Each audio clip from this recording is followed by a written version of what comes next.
पढ़ना क्या है, आर्गेंट प्लेन। मैंने आपसे एक चीज कही थी कि एक बार जरूर देख लेना कि सिलेबस में ये चीज बची है कि खत्म हो गई। Argand plane and polar representation. ठीक, ये पढ़ना है। क्या होता है आर्गेंट प्लेन, सबसे पहले ये देखेंगे। जिस तरह से हमने आपको पहले बताया था कि जैसे एक नंबर हम लोग रियल नंबर्स को रिप्रेजेंट करने के लिए हमारे पास रियल एक्सेस हुआ करती थी पीछे की क्लासेस में, क्लास 10 तक हम लोगों ने पढ़ाया, जहाँ पे हमारे पास ये एक्स होता था और यहाँ पे कोई वाई एक्सेस होता था। ठीक, तो अगर हमें कोई भी कोऑर्डिनेट को रिप्रेजेंट करना है, टू को रिप्रेजेंट करना है, तो हम लोग इस तरह करते थे, टू यहाँ पर, टू यहाँ पर। अभी हमारे पास यहाँ पे क्या होता है कि आर्गेंट प्लेन में हमारे पास जो था, ये हमारे पास कार्टेशियन प्लेन था। कार्टेशियन प्लेन में दो एक्सिस होती थी, एक एक्स एक्सिस, एक वाई एक्सिस। आर्गेंट प्लेन में भी हमारे पास दो एक्सिस होती है। आप ये भी जानते हो कि हमारा कोई भी नंबर जो कि कॉम्प्लेक्स नंबर है वो एक्स प्लस आयोटा वाई के फॉर्म में होता है। तो इन्वॉल्वमेंट तो यहाँ भी एक्स और वाई का है और ये दोनों भी रियल है, लेकिन इस रियल के साथ एक इमेजनरी नंबर आयोटा लग जाने की वजह से इसे हम लोग imaginary part of the complex number कहते हैं, है ना। तो यहाँ पे भी एक्स एक्सिस सेम होगी जो रियल पार्ट को शो करेगी, तो इसे हम लोग बोलेंगे रियल एक्सिस। रियल एक्सिस यहाँ पे शो होगा, इसका मतलब क्या कि जो भी एक्स के पार्ट होंगे, एक्स का जो नंबर पार्ट होगा किसी भी कॉम्प्लेक्स नंबर में, किसी भी कॉम्प्लेक्स नंबर में जो एक्स का पार्ट होगा वो इस एक्सिस पे शो किया जाएगा, और जो भी इमेजनरी पार्ट होगा वो वाई एक्सिस पे शो किया जाएगा, तो इसे हम लोग बोलेंगे इमेजनरी एक्सिस। इमेजनरी एक्सिस मैंने पूरा लिखा नहीं है, आईएमजी लिख दिया है, आप समझ जाओ इमेजनरी एक्सिस। तो इसका मतलब क्या है कि यहाँ पे जिस तरह से कार्टेशियन प्लेन में भी सारे यहाँ पे प्लस प्लस होते थे, यहाँ पे हमारे पास माइनस प्लस हुआ करता था, यहाँ माइनस माइनस सारा साइन हुआ करता था, और यहाँ पे प्लस और माइनस हुआ करता था, तो सेम साइन तो अभी भी यहाँ पे रहेंगे हर क्वाड्रेंट में। आर्गेंट प्लेन के भी हर क्वाड्रेंट में सेम साइन होंगे, लेकिन इस सेम साइन से यहाँ पर अब जो भी नंबर एसोसिएट होंगे वो नंबर किसी ना किसी कॉम्प्लेक्स नंबर को डिनोट कर रहे होंगे। जैसे अगर हमारे पास कोई कॉम्प्लेक्स नंबर है 2 + 3 आयोटा, इसका रियल पार्ट भी प्लस में है और इमेजिनरी पार्ट भी प्लस में है, दोनों के साइन प्लस में, तो हम कह सकते हैं कौन से क्वाड्रेंट का नंबर है, ये नंबर हमारा फर्स्ट क्वाड्रेंट में लाई करेगा। अगर हम लोग बोले 2 - 3 आयोटा, तो यहाँ पर हमें क्या मिल रहा है, पहला प्लस और माइनस, तो प्लस माइनस कहाँ पर है, ये फोर्थ क्वाड्रेंट में लाई करेगा। ठीक है, इसी तरह से अगर हम लोग बोले कि कोई नंबर है हमारा -2 + 3 आयोटा, तो यहाँ पर रियल पार्ट प्लस माइनस में है और इमेजिनरी पार्ट प्लस में है, तो कैसा माइनस प्लस का साइन कहाँ पर है, ये है हमारा सेकंड क्वाड्रेंट का नंबर। ठीक है, अगर कोई नंबर हमने ले लिया -2 - आयोटा, तो हमारे पास इमेजिनरी और रियल दोनों ही निगेटिव हैं, इसका मतलब ये कैसा है, ये थर्ड क्वाड्रेंट का नंबर है। तो हम देख रहे हैं कि कोई भी यहाँ पर कोई भी एक पॉइंट अगर हम जो किसी भी क्वाड्रेंट में लेते हैं, तो आर्गेंट प्लेन में हर एक पॉइंट किसी न किसी इमेजिनरी नंबर को, किसी न किसी कॉम्प्लेक्स नंबर को, इमेजिनरी कॉम्प्लेक्स नंबर को इंडिकेट करता है। क्या इतनी बात सबको समझ में आई? Yes sir. Yes sir. सबको समझ में आ गई? Yes sir. हाँ, ठीक है। अब आगे की चीजें कि हमारे पास दो तरीके हैं किसी नंबर को रिप्रेजेंट करने के लिए। एक पहली चीज कि आपको कह दिया गया कि आपको 2 और 2, ये 2 जो है इसको रिप्रेजेंट करना है। ठीक, इसको रिप्रेजेंट कहाँ पे करना है, आर्गेंट प्लेन में, तो हमने इस तरह रिप्रेजेंट कर दिया। इस बात का मतलब क्या हुआ कि ये यहाँ पे जितनी डिस्टेंस आई, ये वाली डिस्टेंस और ये वाली डिस्टेंस, दोनों कितना है, ये भी 2 है और ये भी 2 है। ठीक है,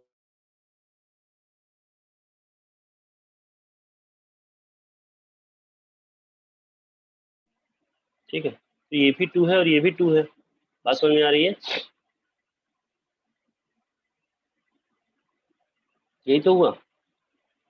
अब हम लोग अगर इसी कॉम्प्लेक्स नंबर की, ये कोई आर्गेंट प्लेन पे है, तो किसी ना किसी कॉम्प्लेक्स नंबर को शो कर रहा होगा। इस कॉम्प्लेक्स नंबर की डिस्टेंस अगर यहाँ से देखें ओरिजिन से कितनी है, तो हमें क्या मिल जाएगा, ये भी 2 आया, ये भी 2 आया, तो हम कह सकते हैं कि 2 का स्क्वायर प्लस में आ जाएगा 448, 2√2 आ जाएगा। ये बोलो, इतनी बात समझ में आ रही है? शुभ बात है, जितनी हमने अभी तक कही, इसमें कोई कंफ्यूजन किसी को? ऐसे ही तो शो करोगे ना आप। No sir. हम किसी आर्गन प्लेन पे एक पॉइंट 22 को लोकेट कर रहे हैं। 22 को लोकेट करने के पास हमारे पास तरीका ऐसा, या तो हमें पॉइंट दे दिया जाए तो हम इसको एग्जैक्टली लोकेट कर सकते हैं कि कोऑर्डिनेट 22 को लोकेट करना, हमें 22 पता है, हम आर्गन प्लेन पे एक्स एक्सिस पे 2 गए, वाई एक्सिस पे 2 गए, लोकेट कर दिया। या फिर मैं दूसरी बात कर रहा हूँ कि अगर हमें 22 ना दिया जाए और इसी पॉइंट को लोकेट करने के लिए कहा जाए दो तरीके से, कि हमें इस पॉइंट की ओरिजिन से डिस्टेंस दे दी जाए और ये कितना एंगल बनाता है ये दे दिया जाए ओरिजिन से, सपोज कर लिया थीटा, ये हमें थीटा गिवन हो और हमें ये गिवन हो ये पॉइंट की डिस्टेंस कितनी ओरिजिन से, कहने का मतलब रेडियस, जिस रेडियस पे पॉइंट घूम रहा है वो रेडियस दे दी जाए, तो भी क्या हम लोकेट कर सकते हैं इस पॉइंट को। हेलो, जा रही है आवाज सबको? Yes, sir. Yes, Yes, Yes, sir. sir. तो मैं आपको बता रहा था कि या तो हमारे पास ये पॉइंट 22 हो तो हम डायरेक्टली लोकेट कर सकते हैं। इन केस अगर ये पॉइंट ना दे करके हमसे कह दिया गया कि आपको एक थीटा पता है और ये रेडियस पता है कि इस पॉइंट की डिस्टेंस कितनी है, तो क्या हम लोकेट कर पाएंगे? उसको लोकेट करने का मेथड क्या होगा, चलिए सीखते हैं। अब हम लोग आगे बेसिक अप्रोच पे किसी कि पहले हम लोग निकालें कि अगर थीटा के फॉर्म में और हमें रेडियस दी गई है तो कैसे निकाल सकते हैं। हमें ये रेडियस पता लग गई 2√2 है और थीटा पता लग गया कितना है, कुछ 45 डिग्री के आसपास है। तो अगर हम लोग यहाँ से कॉस थीटा की वैल्यू निकालें, कॉस थीटा की, ये वाली ए है, ये बी है और ये सी है, तो कॉस थीटा की वैल्यू निकालोगे तो क्या आएगा, कॉस थीटा मतलब बेस अपॉन हाइपोटेन्यूज, तो BC अपॉन 2√2 है ना, और कॉस थीटा मतलब कॉस 45 की वैल्यू होती है 1/√2 is equal to BC upon 2√2। √2 से √2 कैंसिल और BC की लेंथ हमें मिल जाएगी कितनी, 2, तो ये डिस्टेंस कितनी मिल गई, 2, है ना। और इसी तरह से अगर हम लोग साइन थीटा की वैल्यू निकालें तो भी हो जाएगा हमारे पास परपेंडिकुलर AB अपॉन 2√2 और साइन 45 की value 1/√2, AB upon 2√2, √2 cancel, AB is equal to 2, हमें AB की लेंथ भी मिल गई, ये लेंथ भी मिल गई 2।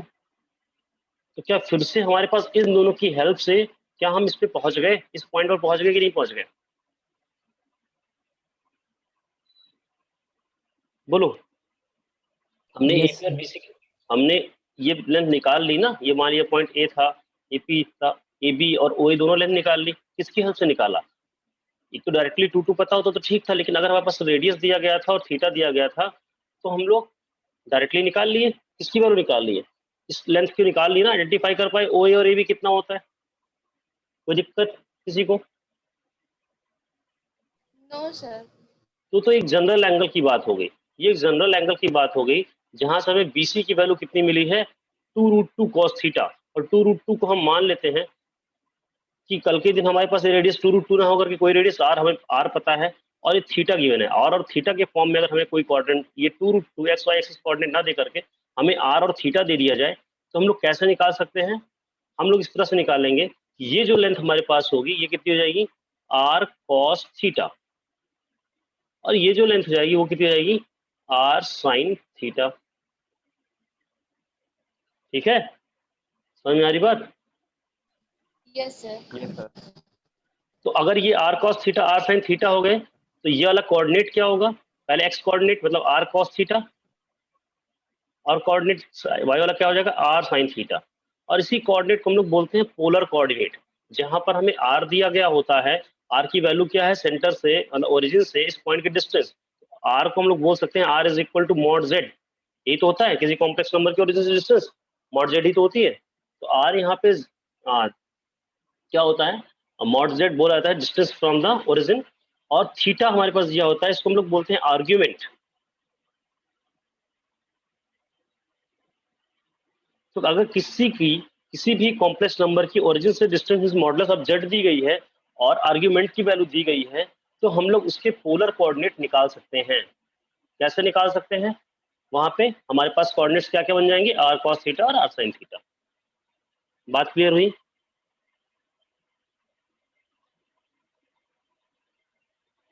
बोलो भाई, सब लोग Yes, बात, sir. सबको समझ में यस आया सर। कैसे पोलर कोऑर्डिनेट निकाल सकते हैं हम लोग?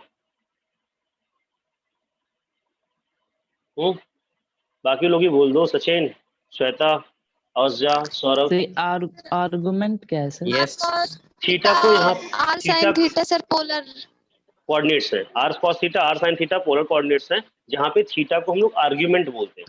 पोलर रिप्रेजेंटेशन के फॉर्म में थीटा को आर्ग्यूमेंट बोला जाता है, उस एंगल को आर्ग्यूमेंट बोला जाता है। समझ में आई यस बात? सर, समझ में आ गया। यस है? सर। और आप ये जान गए कि डिस्टेंस को हम लोग मॉड जेड से ही रिप्रेजेंट करते हैं, है ना? तो अब किसी भी कॉम्प्लेक्स नंबर को रिप्रेजेंट करने के लिए कोई डिस्कनेक्ट हो गया, है ना? जैसे किसी भी कॉम्प्लेक्स नंबर को अगर हमारे पास एक नंबर है 2 + 3 आयोटा, ठीक है, इसको पोलर फॉर्म में रिप्रेजेंट करना है, ये हमारे पास जनरल फॉर्म में है, इसको पोलर फॉर्म में रिप्रेजेंट करना है। तो हमारे पास दो बातें इंपॉर्टेंट होती हैं कि सबसे पहली बात, ये क्वाड्रेंट नंबर, ये जो हमारा कॉम्प्लेक्स नंबर है वो किस क्वाड्रेंट में लाई करता है, ठीक है? तो अब हमको दिख रहा है प्लस प्लस, ठीक, तो ये फर्स्ट क्वाड्रेंट में लाई कर रहा होगा, सेकंड क्वाड्रेंट में भी लाई कर सकता है, थर्ड क्वाड्रेंट में भी लाई कर सकता है, फोर्थ क्वाड्रेंट में भी लाई कर सकता है एंगल। और जिस क्वाड्रेंट में लाई करेगा उसका आर्ग्यूमेंट चेंज होता रहेगा, मतलब थीटा चेंज होता रहेगा, है कि नहीं? तो इसको निकालने के लिए हमारे पास दो चीजें इंपॉर्टेंट है, क्योंकि हमें आर चाहिए, थीटा चाहिए यहाँ से। तो आर की वैल्यू तो आप इजीली निकाल सकते हो, क्योंकि आर की वैल्यू को पता है कि आपको मॉड जेड होता है। मॉड जेड की वैल्यू क्या होती है? √x² + y², है ना? और कंपेयर करोगे तो आपको क्या मिल जाएगा? √x की वैल्यू 2 × 2 = 4 और 3 × 3 = 9, ये क्या मिल गया? √13। तो मॉड जेड की वैल्यू तो आराम से मिल जाता है, बहुत इजीली मिल जाता है, हम निकाल सकते हैं, है ना? लेकिन थीटा निकालने के लिए प्रॉब्लम आती है, आर्ग्यूमेंट निकालने के लिए प्रॉब्लम आती है, और सबसे इंपॉर्टेंट यही है, क्योंकि जिस दिन आर्ग्यूमेंट मिल गया उस दिन हम आराम से किसी भी कॉम्प्लेक्स नंबर को पोलर फॉर्म में रिप्रेजेंट कर लेंगे। तो अब हम लोग चर्चा हमारी आगे किस पे होगी कि आर्ग्यूमेंट कैसे निकलता है। लेकिन उससे पहले भी आपको अभी हमें ये कंफर्म करना होगा कि अभी तक जितनी बातें आपने पढ़ी सुनी हमसे, क्या सारी बात क्लियर हो गई कि नहीं? Yes sir. बोलो भाई रितेश। Yes, sir. और कौन बोलेगा? श्वेता बताओ, तुमसे तो पूछा मैंने, तुमने जवाब नहीं दिया। औजा तुम बताओ। सर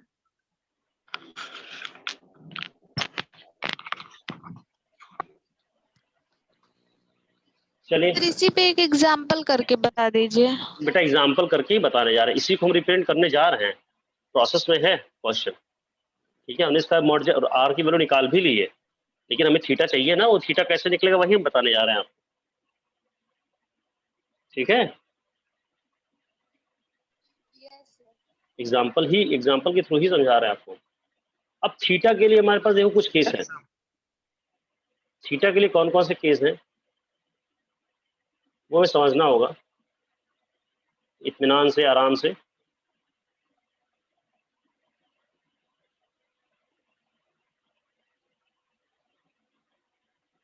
ये 4 केस थीटा के ले सकते हैं।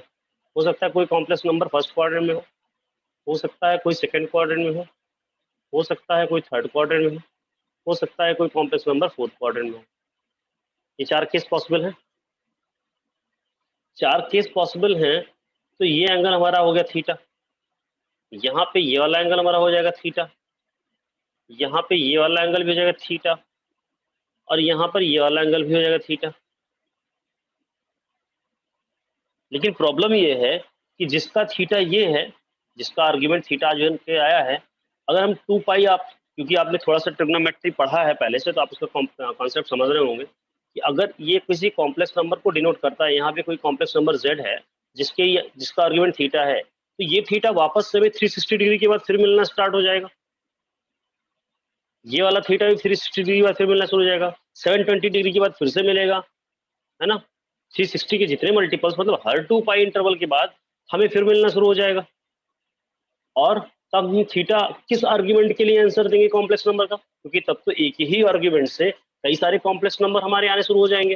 हर 260 डिग्री के बाद एक नया, 360 डिग्री के बाद एक नया आर्ग्यूमेंट, और उसके लिए एक नया कॉम्प्लेक्स नंबर। तो हम कोई परफेक्ट आंसर नहीं दे पा रहे हैं, यूनिक आंसर नहीं दे पा रहे हैं, है ना? इस तरह से आर्ग्यूमेंट को लेने की वजह से। बात समझ में आ रही कि मेरी कि नहीं? आप समझ पा रहे हो ना? साइन थीटा कॉस थीटा सबका आपने इंटरवल देखा है, 2 पाई के बाद रिपीट होते हैं, पीरियोडिक फंक्शन है। आपको साइन थीटा कॉस थीटा के फॉर्म में ही मिलेगा कॉम्प्लेक्स नंबर, तो हमेशा कॉम्प्लेक्स नंबर तुम्हारा चेंज हो जाएगा ना फिर। बोलो। Yes sir. तो बोलो भाई, सबको समझ में आ रही बात कि नहीं? अर्चिता समझ में आ रही बात? Yes, sir. तो ये हमारा जनरल सोल्यूशन। सर आप क्वेश्चन में सर बेटा पहले प्रोसेस तो समझो, क्वेश्चन तो प्रोसेस में है। अभी क्वेश्चन को मैं बता दिया कि ये थीटा तो मेरे पास कंफर्म है कि ये फर्स्ट क्वाड्रेंट में है। हर बार तो ऐसा फर्स्ट क्वाड्रेंट में नहीं होगा ना, इस फर्स्ट क्वाड्रेंट का एंगल तो हम लोग सीधे 45 डिग्री ले लेंगे, लेकिन फिर 45 डिग्री टू 360 प्लस 45 का फिर एक कॉम्प्लेक्स नंबर नया मिलेगा कि नहीं मिलेगा? क्योंकि इसकी वैल्यू तो चेंज हो जाएगी ना फिर। कई का मतलब सेम ही थीटा एक ही कॉम्प्लेक्स नंबर कई सारे आर्गुमेंट पे आएगा कि नहीं आएगा? तो मैं उसी चीज को बता रहा हूँ। इसीलिए हम लोग यहाँ जो थीटा लेते हैं वो जनरल ना लेकर के स्पेसिफिक लेते हैं कि उस थीटा की वैल्यू -π से +π के बीच में होनी चाहिए। जो हमारा आर्ग्यूमेंट होगा that should be always in the pi, between pi to -π, -π से ज्यादा और पाई से कम। तो ये वाला केस तो हमारा चल जाएगा क्योंकि ये जो है हमारा -π से पाई के बीच में है। ये भी क्योंकि यहाँ देखो पाई होता है, यहाँ π/2 होता है, ये मैं लिख दे रहा हूँ, यहाँ पे 3π/2 होता है, और यही -π भी होता है। अगर हम इस साइड से कैलकुलेट करना शुरू कर देंगे तो ये -π हो जाएगा। ठीक है, तो या तो -π से ज्यादा हो और या तो π से कम हो, तो ये दोनों केस तो वैलिड है। लेकिन ये वाला केस वैलिड नहीं है क्योंकि ये π से ज्यादा हो जा रहा है। तो इसको हम इस तरह से मेजर ना करके इसका एंगल इस साइड से मेजर करेंगे, क्योंकि -π से थोड़ा ज्यादा है और π से कम है। इस साइड से मेजर करेंगे, इस साइड से। सेम चीज इसको हम लोग एंगल को इस साइड से मेजर करेंगे, -θ बन जाएगा। ये बात समझ में आ रही है? Yes, sir. सर ठीक है, तो अब इसको हम लोग कैसे लिख सकते थे? इसको हम लोग लिखेंगे क्योंकि ये -π है, तो ये वाला केस जो बनेगा -π, अगर हम यहाँ से मेजर कर रहे हैं तो ये एंगल हमारा थीटा हुआ।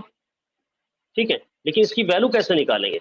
इसकी वैल्यू को हम ऐसा बोल सकते हैं, कितना कवर हुआ है, -π + θ, ऐसा कह सकते हैं कि नहीं? -π + θ ऐसा लिख सकते हैं। अगर यहाँ पे कोई भी एंगल हमारे पास, एक मिनट रुक जाओ,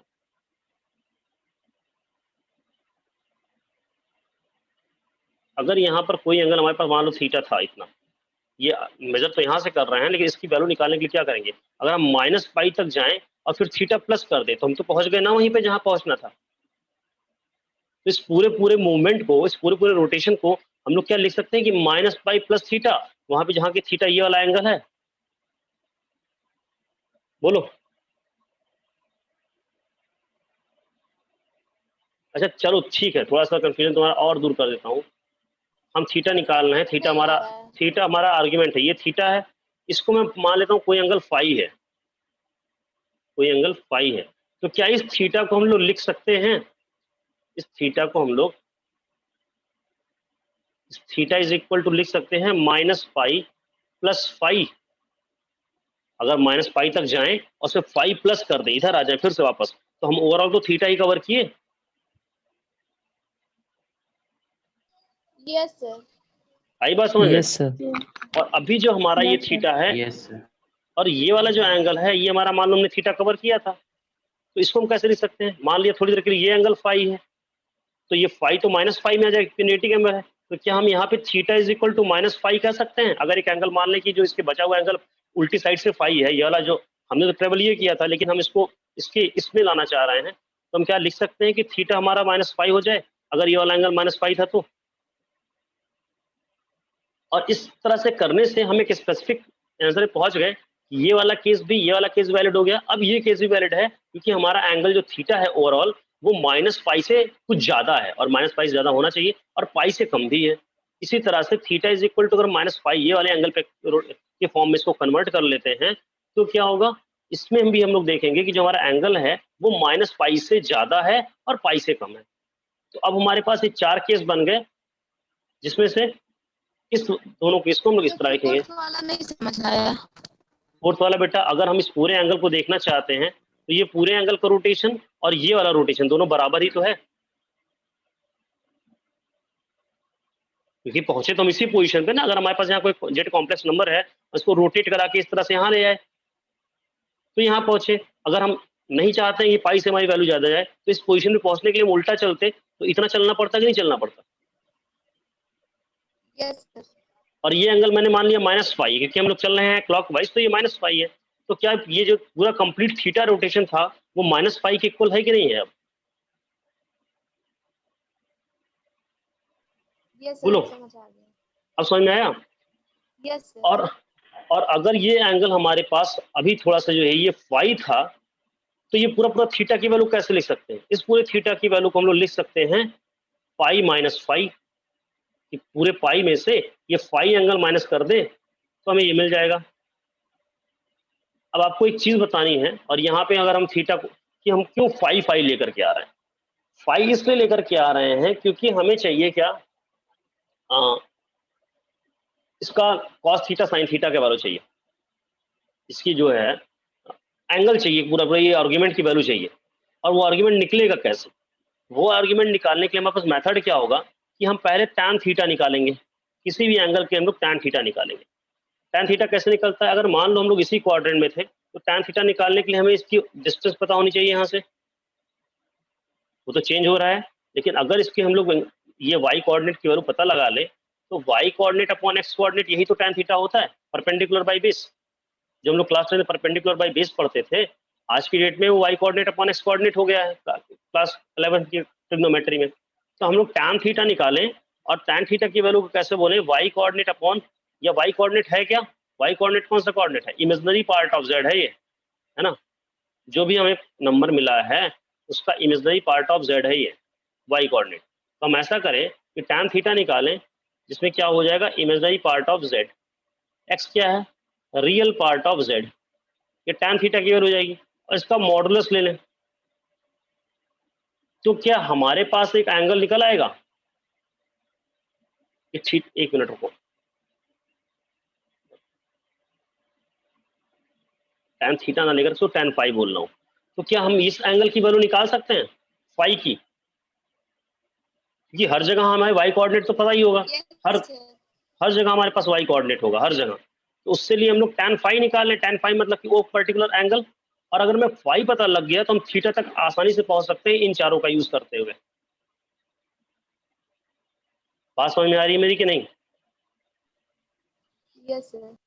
तो tan फाई की Yes, वैल्यू क्या sir. होगी, imaginary Yes, part of sir. z upon real part of z। पहले हम tan फाई निकालेंगे, tan फाई निकाल लिया। अब हम देखेंगे हमारा जो एंगल है वो किस क्वाड्रेंट में लाई कर रहा है। जिस क्वाड्रेंट में लाई कर रहा है उसके लिए अलग अलग हमारे फॉर्मूले हैं। फर्स्ट क्वाड्रेंट में अगर हमारा लाई कर रहा है तो हमारे पास, क्योंकि हमारे पास tan फाई पता, फाई पता लग गया, इससे हमें क्या पता लग जाएगा, फाई की वैल्यू पता लग जाएगी। चाहे tan इनवर्स लिख लो, चाहे tan फाई का इनवर्स तो आप नहीं पढ़े हो तो आप इनवर्स मत लिखो, आप tan फाई यहाँ से पता लग जाएगा, कुछ ना कुछ वैल्यू आएगी y अपॉन x की, वहां से आपको फाई एंगल पता लग जाएगा। और अगर फाई एंगल हमारा फर्स्ट क्वाड्रेंट में आता है तो हम लोग theta is equal to phi लेंगे। सेकेंड क्वाड्रेंट में आता है तो theta is equal to pi minus phi लेंगे। थर्ड क्वाड्रेंट में आता है तो थीटा इज इक्वल टू क्या लेंगे, माइनस पाई प्लस फाई लेंगे। इसको आप नोट कर सकते हो, बहुत इंपॉर्टेंट चीज है। फोर्थ क्वाड्रेंट में आता है तो theta is equal to minus phi लेंगे। इससे हमें थीटा पता लग जाएगा। और जिस दिन हमें थीटा पता लग गया, और आर तो हमें ऑब्वियस ऑलरेडी पता है, पहले से आर पता ही था, और थीटा भी हमने निकाल लिया। जिस दिन हमें आर और थीटा दोनों पता लग गया तो आसानी से हम R cos theta are sine theta निकाल सकते हैं। पता लग, समझ में आई बात? बोलो। Yes sir. अब हम लोग Yes, आर, sir. अब हम लोग आर निकाल चुके थे, अब हम लोग आगे बढ़ते हैं। आर जब निकल गया हमारे पास, इसी कॉम्प्लेक्स नंबर को कैसे हम लोग रिप्रेजेंट कर सकते हैं वो निकालेंगे। आर पता लग गया, थीटा पता लगाने के लिए हमें ये पता लगा कि सबसे पहले में क्या निकालना होगा, tan फाई। tan फाई क्या निकलेगा, modulus of imaginary part of z का square means 3 3 9 upon real part of z का स्क्वायर मींस 2 2 4, तो 9/4 आया। जहां से हमें फाई की वैल्यू पता लग गई कितनी, अभी हम तो हमें इनवर्स में ही देना पड़ेगा आंसर, क्योंकि हमारे पास tan 9/4 का आंसर कुछ नहीं है, tan इनवर्स 9/4। ठीक है, ये हमें फाई की वैल्यू पता लग गई। अब क्योंकि जो फाई और ये नंबर हमारा किस क्वाड्रेंट में है, फर्स्ट क्वाड्रेंट में है, तो यहाँ से हमें theta is equal to phi ही होता है फर्स्ट क्वाड्रेंट में, हमने फॉर्मूला पढ़ा अभी, फर्स्ट को theta is equal to phi ही होता है। तो हम लोग थीटा की वैल्यू भी यही पा गए जो फाई की है। क्यों, समझ में आ रही बात, है ना?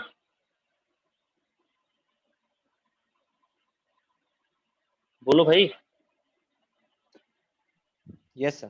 सर एक बार फिर से बता दीजिए। चलो फिर से बता देते, रुक जाओ, एक बार फिर से बताते हैं, टाइम कहीं ना खत्म हो जाए, हम यही सोच रहे हैं। तो अभी 10 मिनट का टाइम है, एक एंगल तो हम लोग कन्वर्ट करके निकाल लेंगे। एक मिनट रुकिए, हम कोई एंगल ढूंढते हैं इसकी वैल्यू में पता हो, उस कॉम्प्लेक्स नंबर को ही हम लोग डिनोट करें। चलो हम लोग डिनोट करते हैं 1 प्लस आयोटा को, ठीक है। तो 1 प्लस आयोटा में सबसे पहले हम लोग आर निकालेंगे। आर क्या होता है, under root x square plus y square. ये मिल जाएगा 1 का स्क्वायर 1, 1 का स्क्वायर 1, कितना जाएगा √2, ठीक है। ये हमें एक आर की वैल्यू पता लग गई। फिर हमने क्या कहा आपको कि आप सबसे पहले एक एंगल निकालेंगे tan फाई। tan फाई में क्या निकलेगा, imaginary part of z, imaginary part of z कितना है 1, upon real part of z वो भी है 1, है ना। तो हमें क्या मिल गया, tan phi is equal to 1 मिल गया। और थीटा की वैल्यू क्योंकि हम फर्स्ट क्वाड्रेंट में देख रहे हैं, तो थीटा इज इक्वल टू यहाँ फाई इज इक्वल टू क्या मिल गया यहाँ से, फाई इज इक्वल टू मिला 45 डिग्री, है ना। और फर्स्ट क्वाड्रेंट के एंगल के Yes, लिए sir. हमने बताया है आपको कि फर्स्ट क्वाड्रेंट में अगर कोई कॉम्प्लेक्स नंबर है तो थीटा और फाई सेम होते हैं, है ना। तो हम लोग क्या मानेंगे, यहाँ पे थीटा भी हमारा कितना है 45 डिग्री। बात समझ में आ रही है। अब जब Yes, थीटा sir. पता लग गया, Yes, sir. अब जब थीटा पता लग गया तो हम लोग कैसे करेंगे, आर कॉस थीटा और आर साइन थीटा की वैल्यू निकाल लेंगे। आर कॉस थीटा क्या आएगा, आर कॉस थीटा मतलब आर की वैल्यू कितनी थी √2, तो √2 कॉस थीटा इज कॉस 45, ये कोऑर्डिनेट आया। और √2 साइन 45 ये कोऑर्डिनेट आया। कॉस 45 की वैल्यू कितनी होती है 1/√2, है ना, 1/√2 आया। तो √2 अपॉन √2, और यहाँ पे क्या पहुंच जाएगा √2 अपॉन √2। देखिए पहुंच के हम 1 पे ही आ गए, जहाँ चले थे वही नंबर आया कि कॉम्प्लेक्स नंबर का रियल पार्ट इमेजनरी पार्ट दोनों 1 आया, ठीक है। लेकिन अगर इसके पोलर कोऑर्डिनेट की बात करें हम लोग, तो पोलर कोऑर्डिनेट कौन से मिले हैं, √2 cos 45, √2 sin 45। आगे निकालना आपको,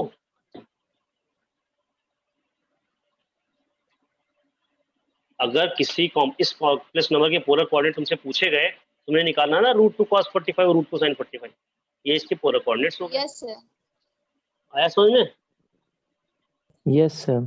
थोड़ा सा एक आध क्वेश्चन sir. शुरुआत में आपको प्रॉब्लम देगा, लेकिन जब आप 1-2 क्वेश्चन कर लोगे तो वो आराम से निकाल लोगे आप, ठीक है। तो अब इसके पोलर रिप्रेजेंटेशन कैसे करोगे, इसमें होता है r cos theta plus I R sine theta. इसका पोलर रिप्रेजेंटेशन कैसा होगा, z इज इक्वल टू होता है r cos थीटा और plus I R sine theta, ये पोलर रिप्रेजेंटेशन हो गया। तो आपको पोलर इसका ये जो नंबर था हमारे पास 1 प्लस आयोटा, इसका पोलर फॉर्म क्या हो जाएगा, पोलर फॉर्म निकालने के लिए लिखेंगे √2 cos 45 प्लस आयोटा √2 sin 45। समझ गए बात। अब चाहे इसमें से आप इसको ऐसे लिख दो और चाहे √2 कॉमन लेकर के cos 45 प्लस आयोटा sin 45 लिख दो, दोनों ही इसके पोलर रिप्रेजेंटेशन है। इस नंबर का पोलर रिप्रेजेंटेशन कौन है, ये इक्विवेलेंट पोलर रिप्रेजेंटेशन ये है, इक्विवेलेंट पोलर कोऑर्डिनेट ये है। कोई दिक्कत,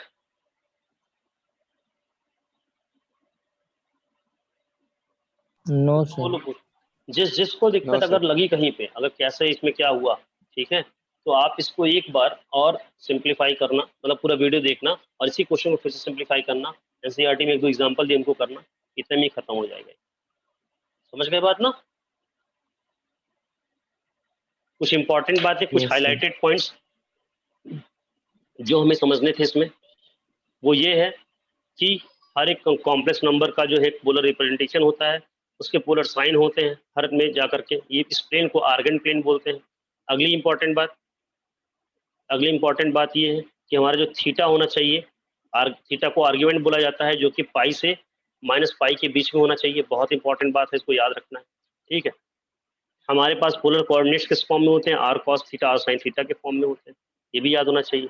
पोलर रिप्रेजेंटेशन किसी नंबर का किस फॉर्म में होता है, r cos theta plus iota r sin theta, इस फॉर्म में होता है, ये भी इंपॉर्टेंट बात, ये भी याद रखना है, ठीक है। अगली इंपॉर्टेंट बात क्या है कि हमारे पास ये सबसे इंपॉर्टेंट बात है कि आर्ग्यूमेंट की वैल्यू कैसे निकाली जाती है। उसके लिए हमें एक एंगल tan फाई निकालना होता है और फाई से थीटा को कंपेयर करना होता है, जो अलग अलग क्वाड्रेंट में अलग अलग तरह से बिहेव करता है, जो मैंने यहाँ लिखा हुआ है, ठीक है। जिस दिन आपको थीटा मिल गया, आर मिल गया, तो आप आसानी से यहाँ से फॉर्मूले से, जैसा मैंने बताया था उस तरह से आप निकाल सकते हैं इस फॉर्मूले से, ठीक है। Yes, sir. चलिए फिर इसकी प्रैक्टिस करिएगा, जिसको समझ में नहीं आया हमें बताइएगा।